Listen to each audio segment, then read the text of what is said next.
sky, would I grow wings? If I were trapped underwater, would I learn how to breathe? If I fell from the Center. Get centered. Yes. Welcome again to Centered Students, our video devotionals. We're starting a new series this week, and it's all about the Gospels, the four Gospels. Yay, my favorite. Yeah, they're great. Matthew, Mark, Luke, and John. Hasn't changed since the 90s. Since the 90s. Barrett's obsessed with the 90s. And so today we're going to start by talking about Matthew. First, let me tell you a little bit about all the Gospels. So all of them chronicle the life of Jesus. That's why they're called Gospels. They are the good news.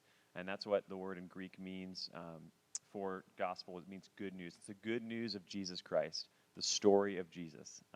And it just doesn't get any better than that. Sometimes we muddy it up a lot, and we include a lot of other stuff in the Gospels, and we've got to cut back on that as a church and the Big C church in the whole world. We've got to stop adding things to the message of Jesus. All kinds of religion and institution, all those things are good things sometimes, but the gospel of Jesus Christ is pure and clean, and we encounter it firsthand in Matthew, Mark, Luke, and John, and it has some twists. So we're going to talk about that and why each of those gospels is unique, and we're going to be running through that this series. It's a lot of info. They're 4 comprehensive books, the most important books ever written, but we are going to be studying just 1 week, so that's a big deal. So Matthew, the first one, we're going to be talking about the big truth and the gospel connection from that. So I have with me Dylan here. He's the worship pastor at Ronaldo Church, and Barrett, who is our Hey there, guys. Yeah, he's the worship leader too. He sings great. You gotta spit it out quicker than that. He's the campus pastor at our Union Cross campus, and so he's going to be talking about the gospel connection tonight. But Dylan's going to start us off Matthew with the big truth. Yeah, so the cool thing about the book of Matthew, it was kind of aimed directly to the Jewish people. It was the gospel kind of written for them, and so it opens with the lineage of Jesus through the entire Israelite family kind of coming down, and this is where Jesus comes into the picture.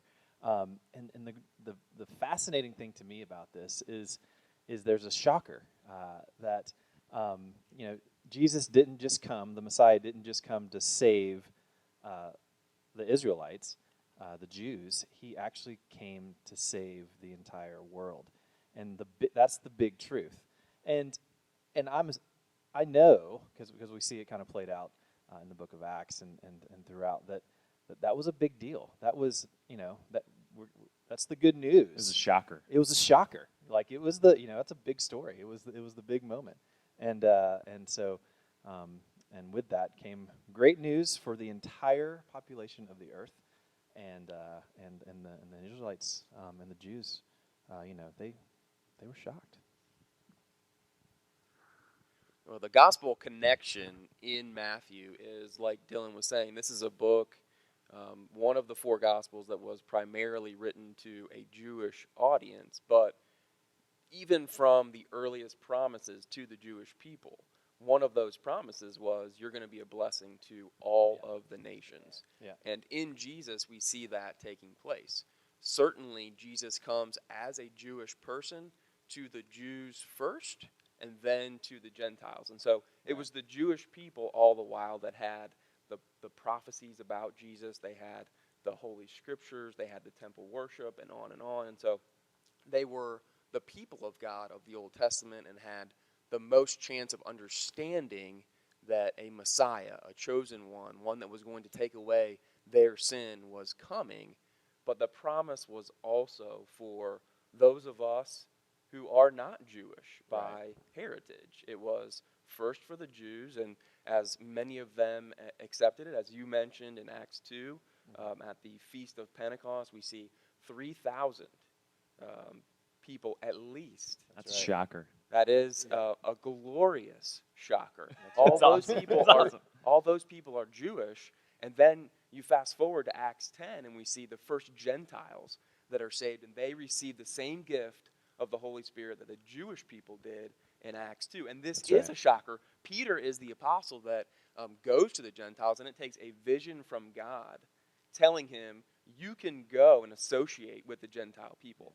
And that's good news for all 3 of us sitting on stage up here, and for you, if you are a Gentile or if you're a Jew, that Jesus has come to save those that are far off. That's right. First for the Jew, then for the Gentile. Absolutely, absolutely. Well, like Dylan said, it starts with a lineage of Jesus, a Jewish lineage, and right near the end, we have a great commission in Matthew 28. It says for us to go into all the world, and the Jewish church misses this a lot, and the Christian church misses this a lot. That our job is not to be necessarily introverted, but to be an extroverted body, a body that's focused on going to all the world, and then making disciples, starting to turn inward and build up and build strong, and then reaching more people. And that's how it's gone throughout the history of the church.